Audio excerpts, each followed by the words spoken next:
ونعوذ بالله من شرور أنفسنا ومن سيئات أعمالنا من يهده الله فلا مضل له ومن يضلله فلا هادي له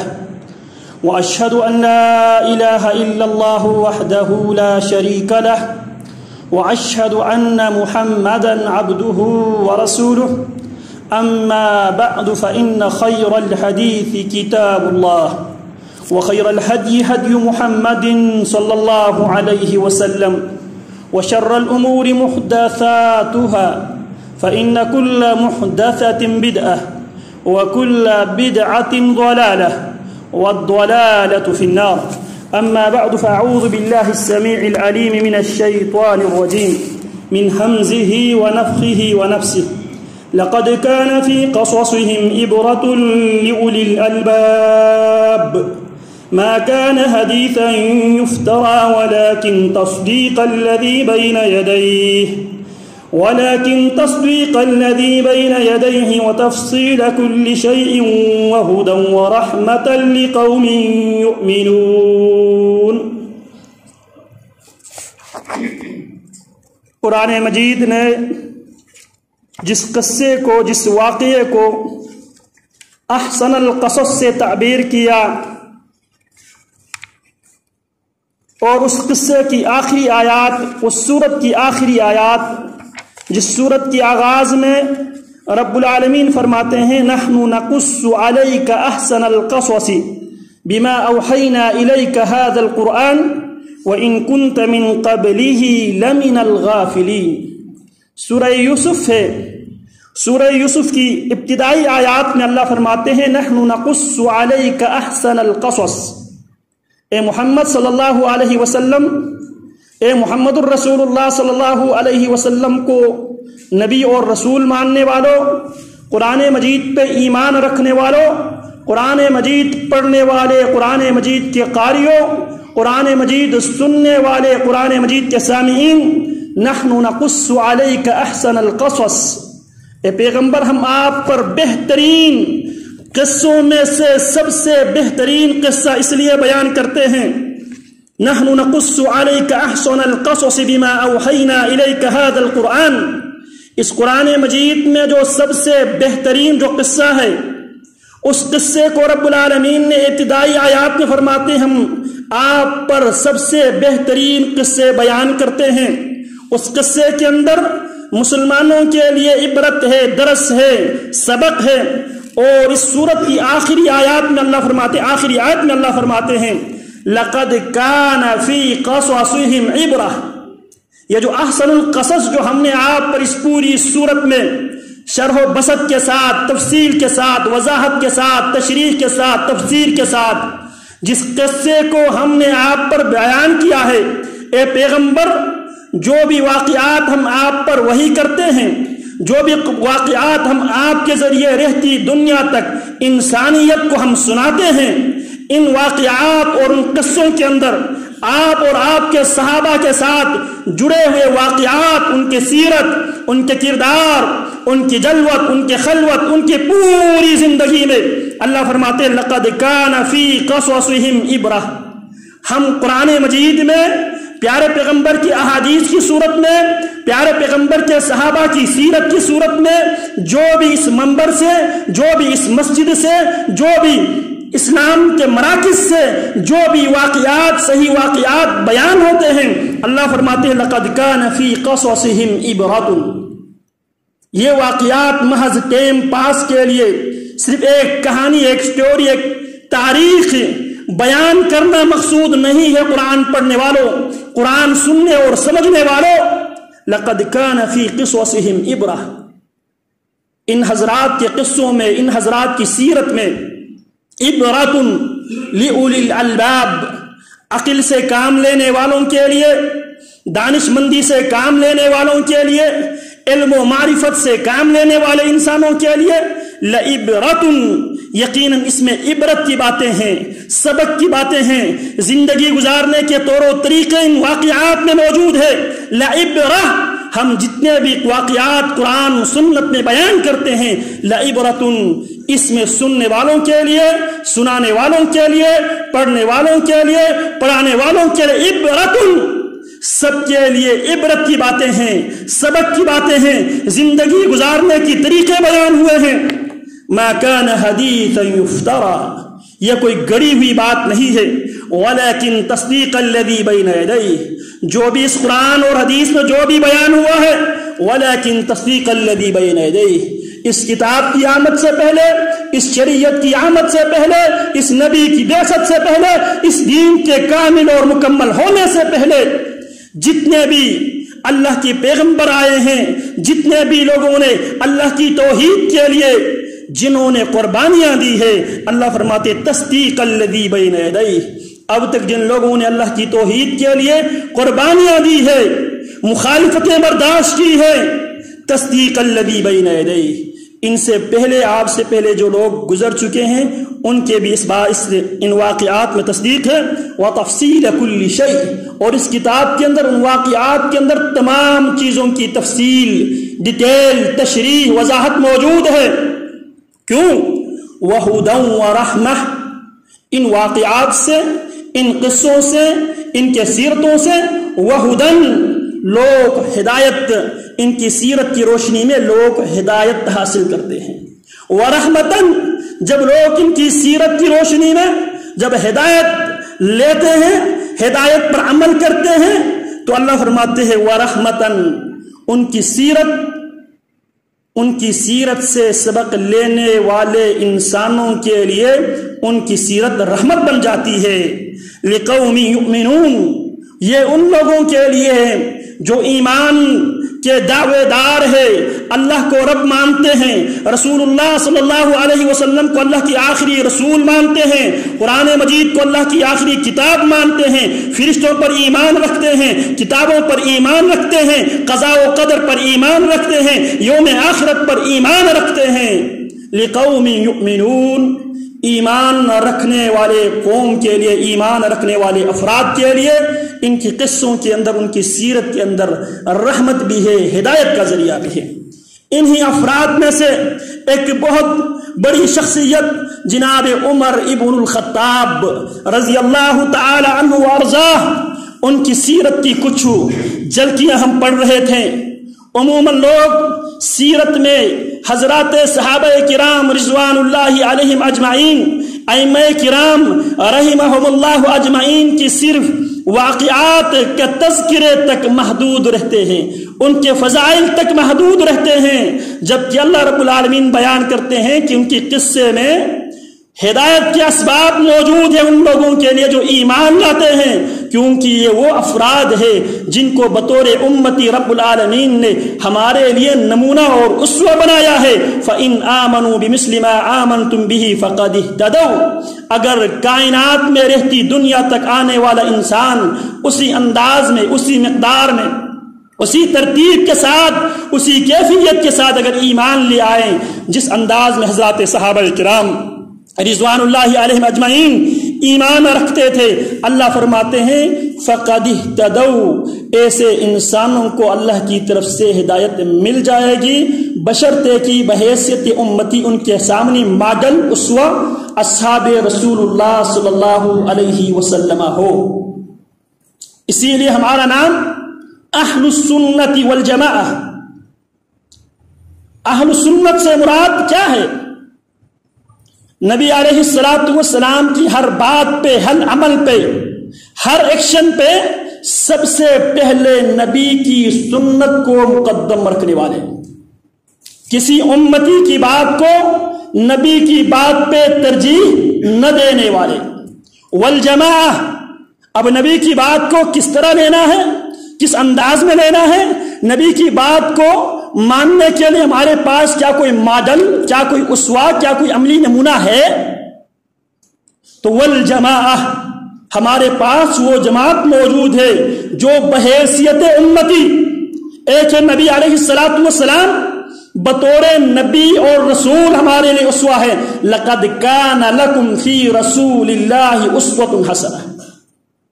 ایک ہے بحیثیت امتی، نبی کو کیسے ماننا ہے ایک امتی کی حیثیت سے۔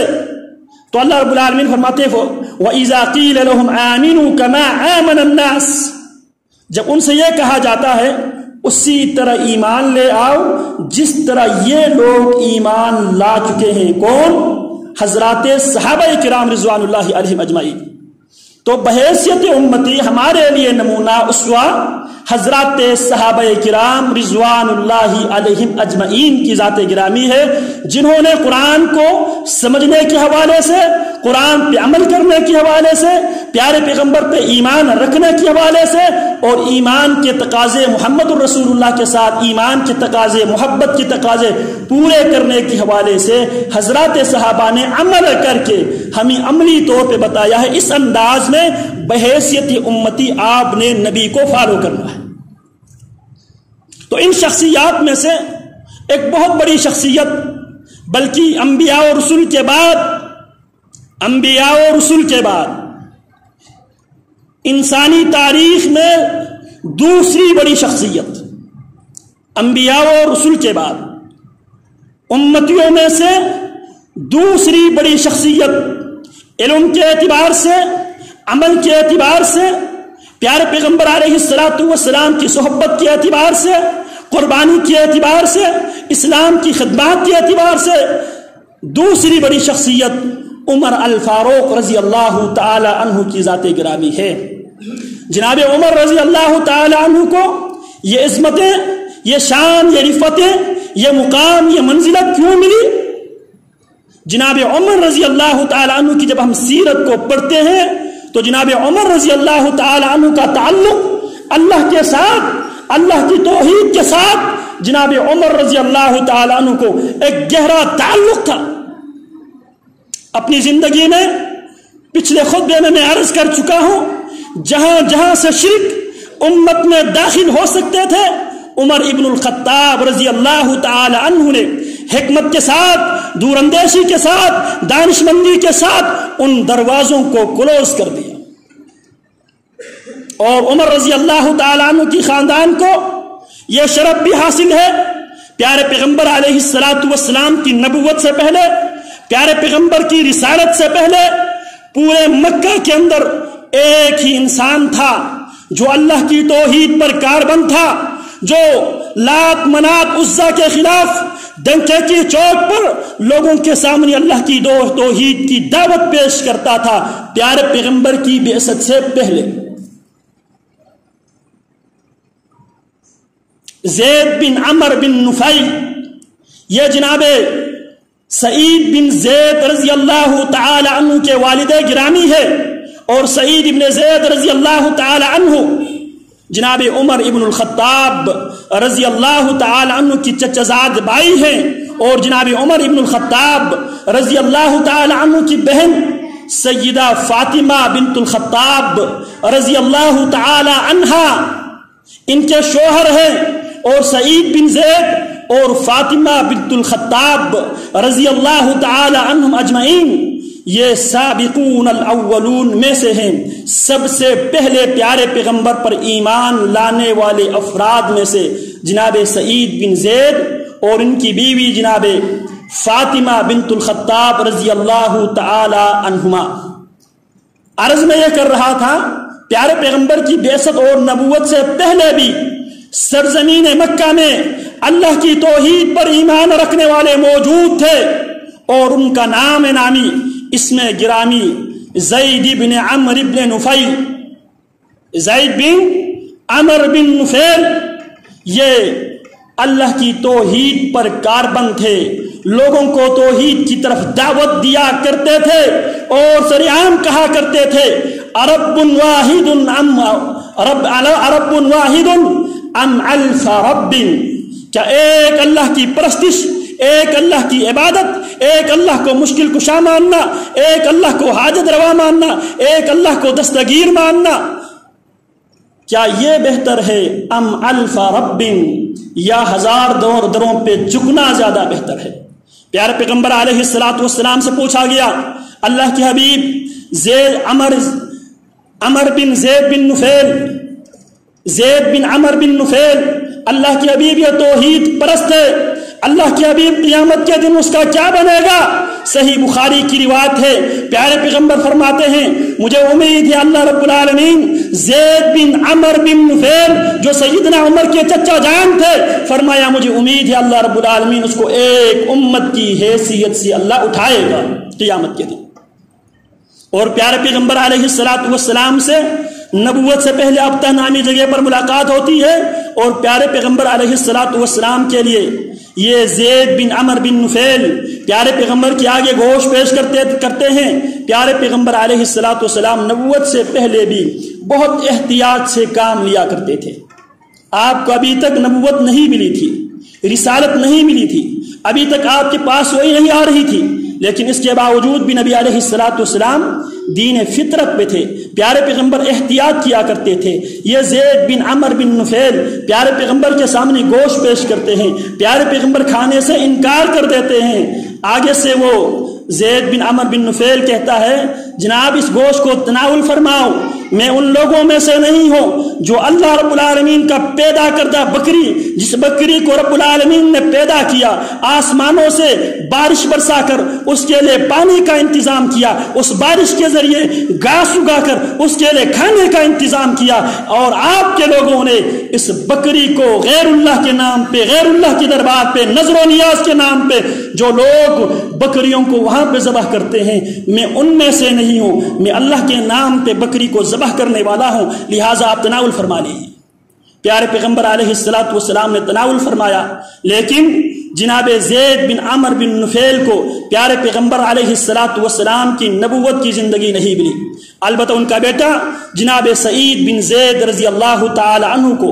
پیارے پیغمبر علیہ السلام کی صحبت بھی ملی، اور پیارے پیغمبر پر ایمان لانے والے سابقون الاولون میں سے تھے۔ تو جناب عمر رضی اللہ تعالیٰ عنہ کے خاندان میں توحید کی جو نعمت ہے، پیارے پیغمبر علیہ السلام کی بعثت سے پہلے ان کے چچا جان زید بن عمر بن نفیل یہ توحیدی تھے۔ تو جناب عمر رضی اللہ تعالیٰ عنہ کو جو رفعت ملی ہے، اس کی بنیادی سب سے مین جو وجہ ہے وہ اللہ کی توحید ہے۔ جناب عمر اللہ کی توحید پہ کسی بات کو کمپرومائز کرنے کے لیے تیار نہیں ہوتے تھے، اسی لیے ہر موقع پہ جناب عمر رضی اللہ تعالیٰ عنہ ہر موقع پہ ہر دم لڑنے اور مرنے کے لیے تیار ہوتے تھے۔ حالات جس طرح کے بھی ہو ایمان لے آتے ہیں، پیارے پیغمبر علیہ السلام سے پوچھتے ہیں اللہ کی حبیب کیا ہم حق پر نہیں ہے؟ توحید کی سمجھ آنے کے بعد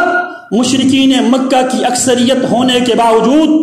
نبی اکرم صلی اللہ علیہ وسلم سے فرماتے ہیں اللہ کے حبیب کیا ہم حق پر نہیں ہے؟ آپ علیہ السلام فرماتے ہیں کیوں نہیں، ہم حق پر ہی ہے، اگر ہم جیے تب بھی حق پر ہے، مرے تب بھی حق پر ہے۔ فرمانے لگا اللہ کے حبیب اگر ہم جیے پھر بھی حق پر ہے، مرے پھر بھی حق پر ہے، فلم الاختفاء، اللہ کے حبیب دار ارقم میں چھپ کر پھر نماز پڑھنے کی کیا معنی رکھتے ہیں؟ اللہ کے حبیب اب ہمیں کھل کر سرعام مشرکین مکہ کے سامنے، کعبۃ اللہ کے صحن میں ان کے سامنے جا کر ہمیں نماز پڑھ لینا چاہیے۔ یہ وہ اللہ کی توحید کی قوت تھی۔ جناب عمر رضی اللہ تعالی عنہ کبھی بھی مرعوب نہیں ہوئے، سامنے اگر کسرا اور کسرا ہو پھر بھی میدان میں نظر آتے ہیں، سامنے 313 ہو پھر بھی میدان میں محمد الرسول اللہ صلی اللہ علیہ وسلم کے ساتھ نظر آتے ہیں۔ فتح مکہ کے موقع پر، صلح الحدیبیہ کے موقع پر، ہر موقع پر آپ کو جناب عمر رضی اللہ تعالی عنہ بہت ہی بے چین مضطرب نظر آتے ہیں۔ غزوہ بدر کے موقع پر بھی عمر رضی اللہ تعالی عنہ کی ایمانی غیرت نے گوارا نہیں کیا، فدیہ لے کر ان کو چھوڑ دیا جائے، اللہ کی حبیب ان کو قتل کر دیا جائے، میرے رشتہ داروں کو میرا حوالہ کر دو، علی کے رشتہ داروں کو علی کے حوالہ کر دو، اللہ کی حبیب ان کو ختم کر دینا چاہیے۔ اور اللہ رب العالمین نے جناب عمر رضی اللہ تعالیٰ عنہ کی اس رائے کی موافقت کی قرآن مجید کے اندر۔ صلح الحدیبیہ کے موقع پر بھی بہت بے چین مضطرب نظر آتے ہیں، اللہ اکبر کبیرہ، لیکن ان سب کے باوجود کمال کی اطاعت تھی محمد الرسول اللہ صلی اللہ علیہ وسلم کی۔ اپنی ذاتی اوپینین پیارے پیغمبر کے سامنے رکھنے کے بعد اپنی بات پہ اکڑتے نہیں تھے، رائے پیارے پیغمبر کے سامنے پیش کرتے تھے، لیکن جب پیارے پیغمبر کا حکم آ جائے، پیارے پیغمبر کے سامنے عبداللہ بن ابے کی نماز جنازہ ہے، پیارے پیغمبر سے کہا اللہ کے حبیب اس منافق کی نماز جنازہ نہیں پڑھنی چاہیے۔ پیارے پیغمبر علیہ الصلوۃ والسلام وَكَانَ بِالْمُؤْمِنِينَ رَءُوفٌ رَحِيمٌ حَرِيصٌ عَلَيْهِمْ مَا عَنِتُّمْ، بہت رحم دل تھے۔ پیارے پیغمبر علیہ الصلوۃ والسلام نے نماز پڑھنے کا ہی فیصلہ کیا، عمر ابن الخطاب بھی پیارے پیغمبر کے پیچھے صف پہ کھڑے نظر آتے ہیں۔ یہ کمال کی اطاعت ہے۔ تو ایک جناب عمر رضی اللہ تعالیٰ عنہ کی سیرت میں سب سے بڑی بات اللہ کی توحید ہے۔ وَلَمْ يَخْشَ إِلَّا اللَّهُ، اللہ کے علاوہ کسی سپر پاور کے سامنے، کسی طاقتور دشمن کے سامنے جناب عمر رضی اللہ تعالیٰ عنہ قیصر و کسریٰ ان کے زمانے میں، ان کے دور خلافت میں پاش ہو گئے، لیکن ان کی طاقت، ان کی معاشی قوت، ان کی سیاسی قوت، ان کی افرادی قوت، ان کے ٹیکنالوجی کی دنیا میں ان کی جو آگے جانا، یہ جناب عمر کو خوف زدہ نہیں کر سکی۔ یہ اللہ کی وہ توحید ہے جس توحید کی بنیاد پہ رب العالمین نے جناب عمر رضی اللہ تعالی عنہ کو فضیلت دی۔ دوسری نمبر پر جناب عمر رضی اللہ تعالی عنہ توحید کے ساتھ ساتھ متبع سنت تھے۔ تو جناب عمر کی سیرت ہم اس لیے بیان کرتے ہیں، ہم جناب عمر کی سیرت سے روشنی لیتے ہوئے اپنی عقیدہ درست کر لیں۔ پچھلے خطبے میں نے عرض کیا تھا، وہ حجر اسود جس کو کہا جاتا ہے جنت سے اللہ رب العالمین نے نازل کیا، گناہ چوس پتھر کہا جاتا ہے، لیکن اس پتھر کے سامنے بھی کھڑے ہو کے عمر ابن الخطاب نے رہتی دنیا تک امت کو عقیدے کا یہ درس دیا، انک حجر لا تضر ولا تنفع، تیری حیثیت ایک پتھر کی ہی ہے، نہ تو کسی کو نقصان دے سکتا ہے، نہ تو کسی کو فائدہ دے سکتا ہے، لیکن میں تجھے اس لیے تیرا بوسہ اس لیے لیتا ہوں اتباع محمد الرسول اللہ صلی اللہ علیہ وسلم میں۔ آج ایک مسلمان کا عقیدہ یہ ہونا چاہیے، جب بات آئے محمد الرسول اللہ صلی اللہ علیہ وسلم کی تو دائیں بائیں نہیں دیکھنا چاہیے۔ جناب عمر کی سیرت ہمیں یہی درس دیتی ہے، جب بات آئے محمد الرسول اللہ کی، محبت رسول کی، اطاعت رسول کی، حدیث رسول کی، سیرت رسول کی، تو ذرہ بر تعمل کیے بغیر سیرت کو، سنت کو، حدیث کو اپنانے کا نام یہ اسلام ہے۔ اسی اسلام کی وجہ سے اللہ نے حضرات صحابہ کو فضیلت دی۔ وہ یہ نہیں دیکھتے تھے لوگ کیا کہیں گے، ان کے زمانے میں بھی لوگ بڑی بڑی باتیں کیا کرتے تھے، ما لہذا الرسول یاکل الطعام ویمشی فی الاسواق، بڑی بڑی باتیں کیا کرتے تھے۔ یہ کیسے رسول ہے، بازار میں چلنے کی اس کو بھی ضرورت ہے، کھانا یہ بھی کھاتا ہے۔ اس طرح کی باتیں کرنے والے موجود تھے، لیکن حضرات صحابہ نے عملی طور پہ ہمیں یہ بتا دیا، لا یخافون فی اللہ لومۃ لائم۔ قرآن مجید کی اس آیت پر عمل کر کے صحابہ نے ہمیں بتلایا، امتیوں اس انداز میں ایمان لے آنا ہے، لوگوں کی باتوں کی پرواہ کیے بغیر جب بات آئے قرآن مجید کی، جب بات آئے سنت رسول کی، اس وقت دائیں بائیں نہیں دیکھنا ہے۔ فَإِن تُطِيعُوهُ تَهْتَدُوا، ہدایت چاہتے ہو سیم اطاعت کرنی پڑے گی، یہ نہیں ہوگا حیض نفاس کے مسائل کسی اور امام سے لے لے، طلاق ثلاثہ کا مسئلہ کسی اور سے لے لے، حیض نفاس ان مسائل سے لے کے عبادات عقیدہ سب محمد الرسول اللہ سے لینا پڑے گا، جس طرح حضرات صحابہ نے لے کر اپنا کر عمل کر کے دکھلائے۔ تو جناب عمر ابن الخطاب رضی اللہ تعالی عنہ کو جو شان، جو عصمت ملی، اس میں سے بنیادی اسباب میں سے پہلی سبب اللہ کی توحید، دوسری سبب، دوسری وجہ محمد الرسول اللہ صلی اللہ علیہ وسلم کی سیرت کو، آپ کی سنت کو، آپ کی اطاعت کو ہر کسی کی اطاعت پہ مقدم رکھنے کی وجہ سے رب العالمین نے ان کو فضیلت دی۔ تیسری بات، اللہ پر ایمان، رسول اللہ پر ایمان لانے کے بعد عملی دنیا میں سب سے زیادہ نمازوں کی پابندی، سب سے زیادہ پہلے صحیح انداز میں نماز کو سیکھنا، کیونکہ نماز کی مختلف اقسام کی نماز مارکیٹ میں گھوم رہی ہے. ہم مکلف ہے الصلاۃ. جب مؤذن حی علی الصلاۃ کہتے ہیں اور جب مؤذن الصلاۃ خیر من النوم الف لام کے ساتھ الصلاۃ، یہ معرفہ خاص وہ نماز جس نماز کو محمد الرسول اللہ نے ادا کیا، محمد الرسول اللہ صلی اللہ علیہ وسلم نے صحابہ کو سکھلایا، صحابہ نے پریکٹیکل اس نماز کو پوری زندگی میں اسی نماز کو پڑھتے رہے. الصلاۃ صلوا کما رأیتمونی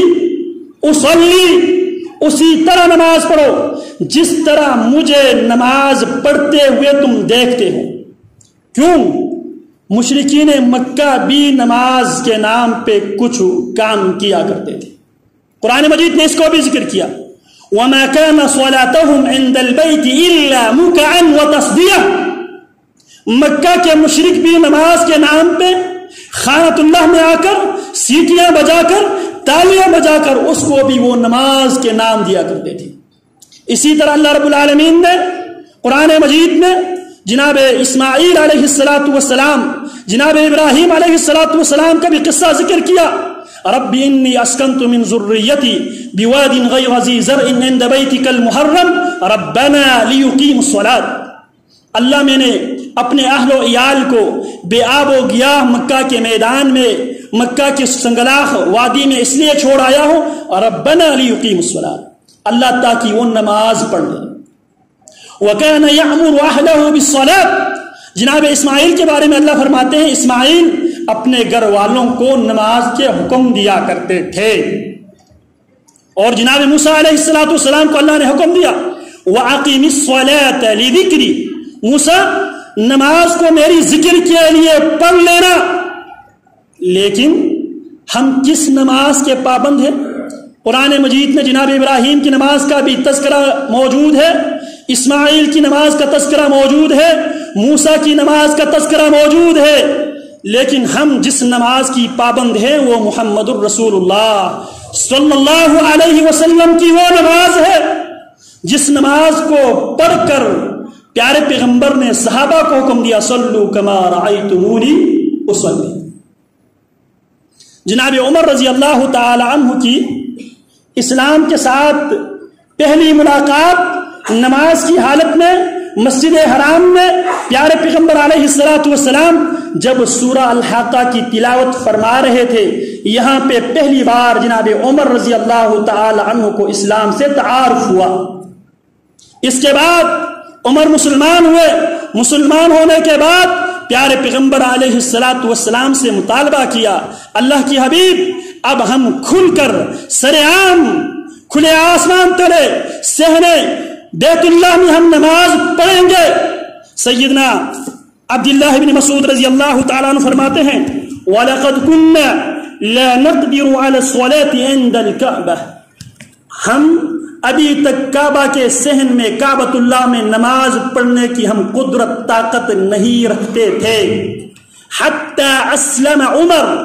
یہاں تک کہ عمر رضی اللہ تعالی عنہ کے مسلمان ہونے تک ہم کعبۃ اللہ میں ہم نماز نہیں پڑھ سکتے تھے، ہماری اندر طاقت اور قدرت نہیں تھی. فلما اسلم عمر، جب عمر رضی اللہ تعالی عنہ مسلمان ہوئے، قاتل قریشا، قریش سے جناب عمر لڑ پڑے، حتی صلی عند الکعبۃ وصلینا معہ. جناب عمر رضی اللہ تعالی عنہ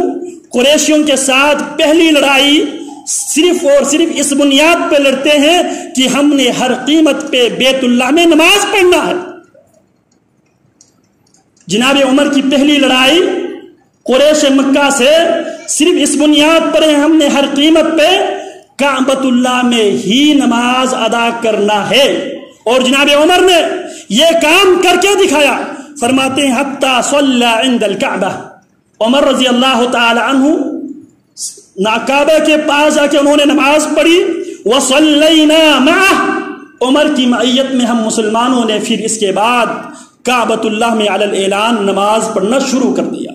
یہ جناب عمر رضی اللہ تعالی عنہ کی نماز سے دوسری ملاقات ہے. اور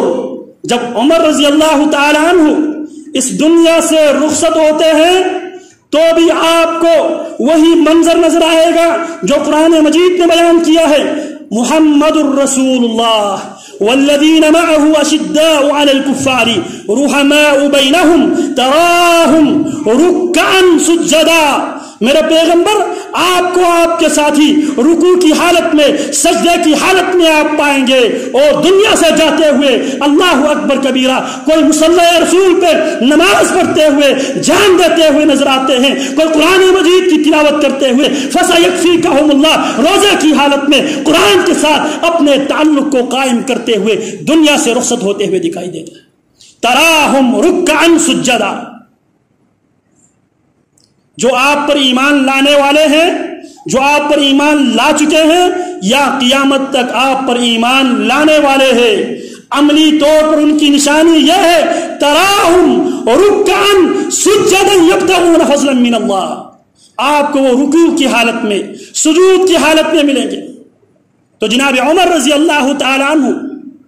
صبح کی نماز میں سورہ یوسف کی تلاوت کرتے ہوئے، جس سورت کی ابتدائی اور آخری آیات میں نے آپ کے سامنے بیان کیا تھا،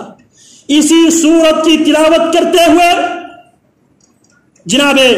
عمر رضی اللہ عنہ جب اس آیت پر پہنچے وَبِيَزَّتْ عَيْنَاهُ مِنَ الْحُزْنِ وَهُوَ كَظِيمٌ، یہاں پہ فیروز ابو لؤلؤ مجوسی جناب عمر رضی اللہ تعالی عنہ پر وار کرتے ہیں. تو عرض میں یہ کر رہا تھا جناب عمر عقیدہ توحید، عقیدہ ختم نبوت کے بعد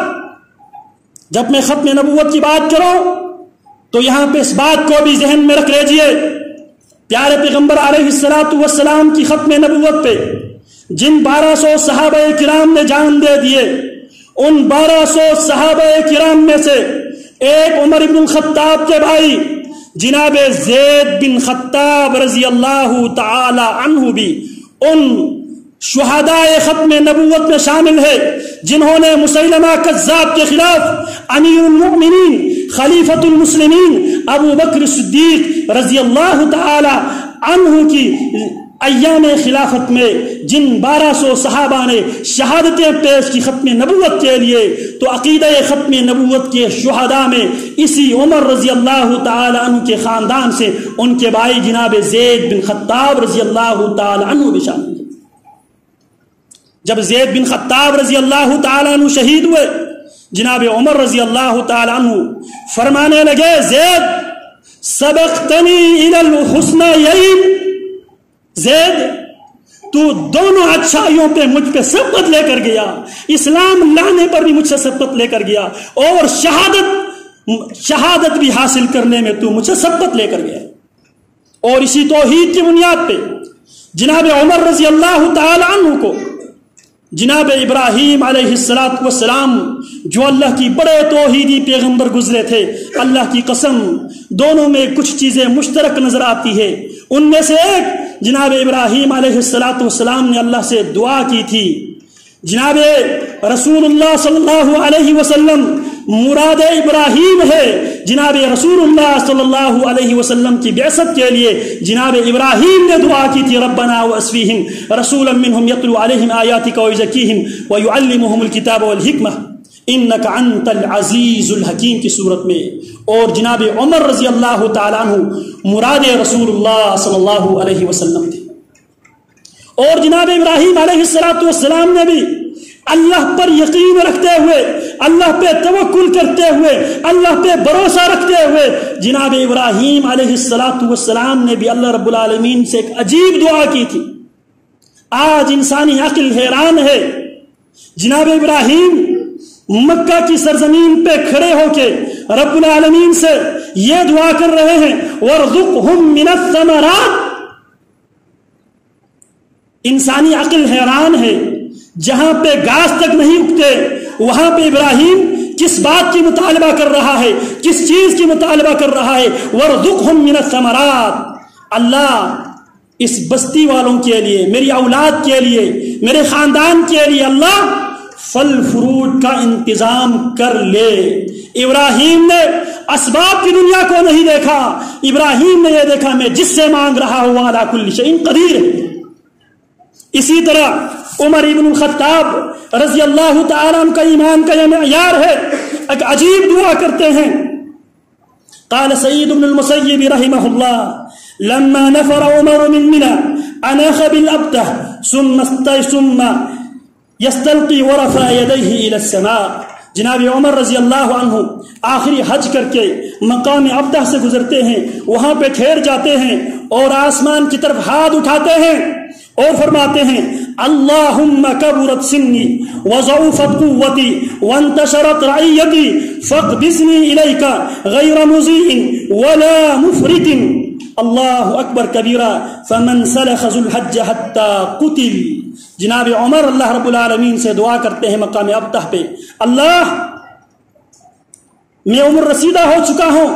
اللہ میں کمزور ہو چکا ہوں اور میری رعیت، میری سلطنت، میری ریاست کافی حد تک پھیل چکی ہے۔